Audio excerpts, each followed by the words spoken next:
Ladies and gentlemen, here's something to smile about. As we speak, Sunita Williams and Butch Wilmore are actually on their way back home. At 3:27 a.m., the astronauts will say hello to Earth and make a splashdown in Florida. Now, both NASA scientists had gone to the International Space Station on a work trip, a business trip. But what was to be an 8-day sojourn turned out to be a 9-month stay. I won't call it an ordeal because many records were set in the process. Their spacecraft, the Boeing Starliner, developed glitches and was declared unfit for travel. So they were stuck in space. Ultimately, it was Elon Musk's SpaceX that came to the rescue and offered them a ride back home on his Dragon capsule. After some glitches and delays, the Dragon finally docked at the ISS, deposited the replacement crew on board, and then welcomed Sunita Williams, Butch Wilmore, NASA astronaut Nick Hague, and Russian cosmonaut Alexander Gorbunov.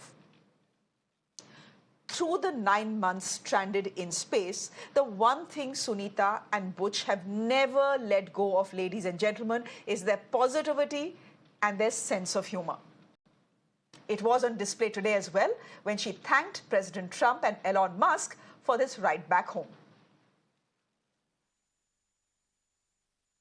We're coming back before long, so, don't make all those plans without me.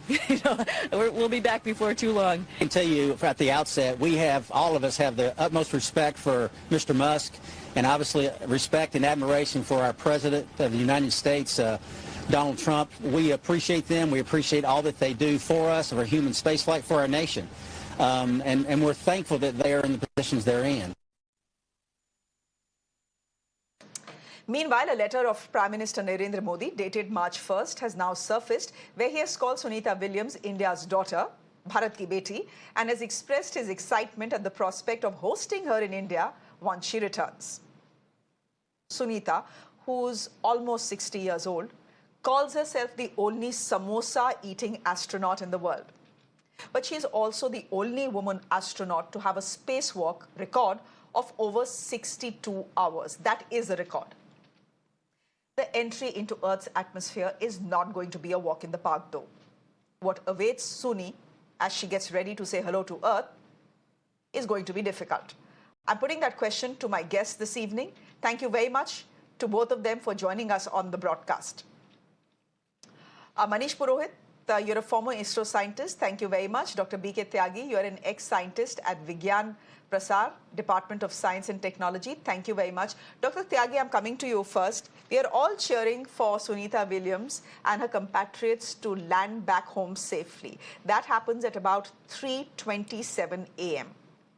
But I believe, and correct me if I'm wrong, but I believe that it is the last leg of the journey. When astronauts actually enter the Earth's atmosphere, that is the most difficult part of the journey, very challenging.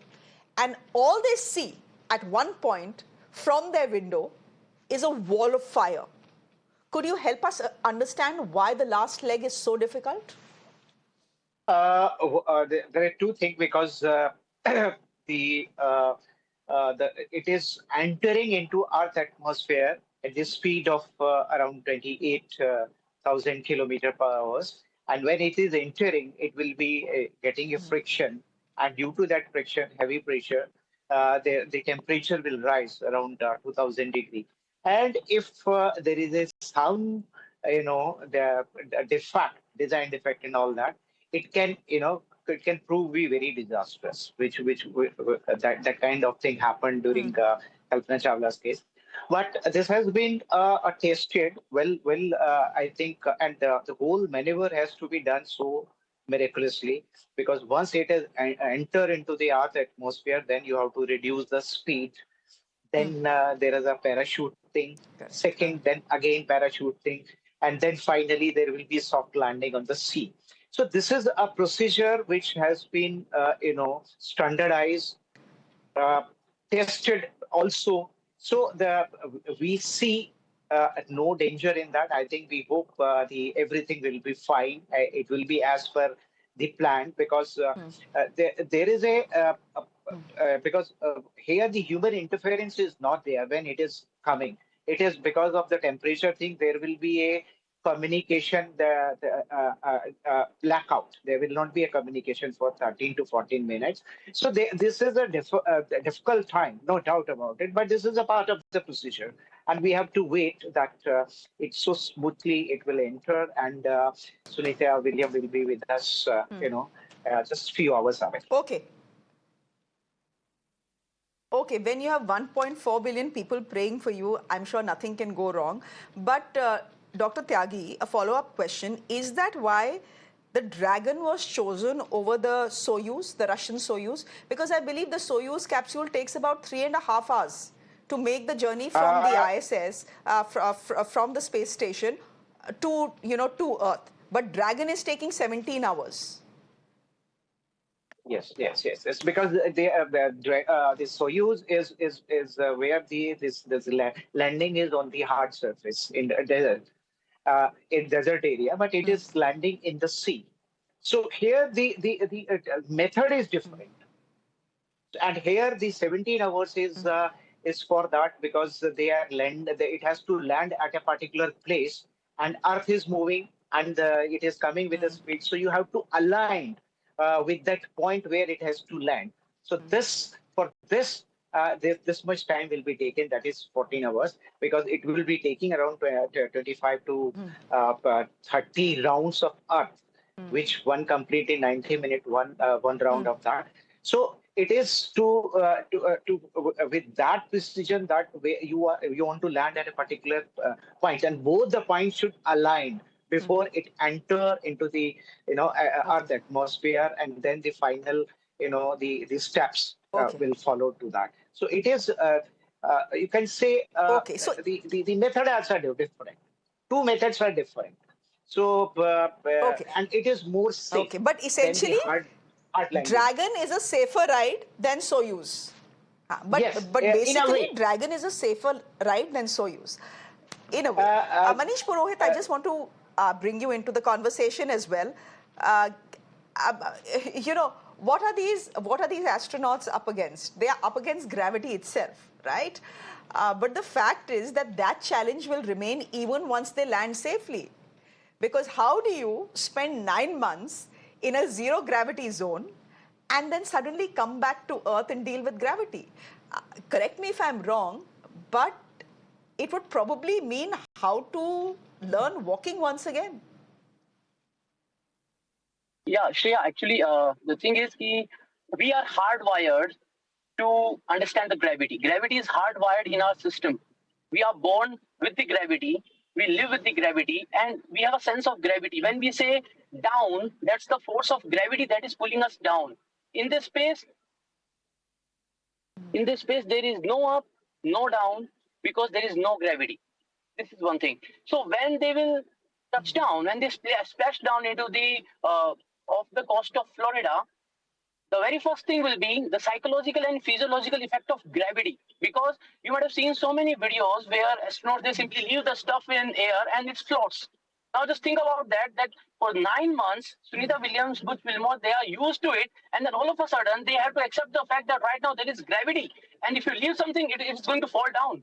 They have to learn walking. They have to learn how to balance. It will be like when something traumatic happens and you get nightmares, you realize, oh, what has happened? So kind of a feeling they are going to get, that oh my god, what's happening here? I am right now in the gravity, and for last 9 months it was not there. So this kind of a difficult situation they are going to be in. And I also want to add to one thing about the Soyuz and Dragon that you were asking. Soyuz goes really tough on the astronauts. When they touch down in Soyuz, they feel the force of gravity 10 times the actual one, while Dragon goes very benevolent when we talk about re-entry. Astronauts are put to a force of around 5 to 6 times the gravity. So that's why it's gradual entry into the atmosphere, while Soyuz makes a steeper entry into the atmosphere. So it takes a toll on astronauts.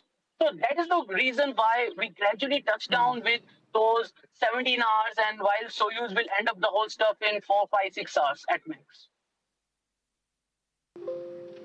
Okay. Manish, very quickly before I end this chat, is there a possibility, because of weather conditions or other conditions, that the splashdown off the coast of Florida could get delayed as well? See, actually, there is this consideration. The landing site is in the sea. That is first thing. Second, it has been already pre-pwned.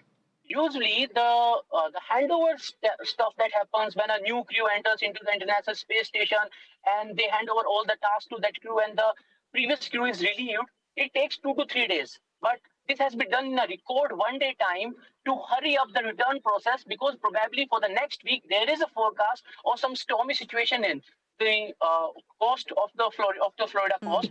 Now, if there is a weather situation, they have to delay it. They can't have a splashdown if there's a situation where the seas are at unrest. Okay, so we'll just keep our fingers crossed. We'll hope that the weather gods are kind to Sunita Williams and her compatriots because after all, they are returning to Earth after a 9-month punishment posting. I mean, imagine going for a business trip for 8 days and then getting stuck for 9 months. Many people will call it punishment posting, but I think the way Sunita Williams and her compatriots will probably be looking at it is, they have a heck of a story to tell their grandkids. I mean, how many of us will get to tell the stories and the tales from space as they do? So best of luck to them once they land. Williams. Hopefully they'll get a lot of... Absolutely. The world is talking about Sunita Williams, and that should be a high. So here's wishing them a safe landing. We'll leave it there for the moment. Manish Purohit, thank you very much. Dr. B.K. Tyagi, thank you very much for this conversation. On that note, ladies and gentlemen, a break. Up next, Shreya Upadhyay with all the day's top stories. Do stay with us.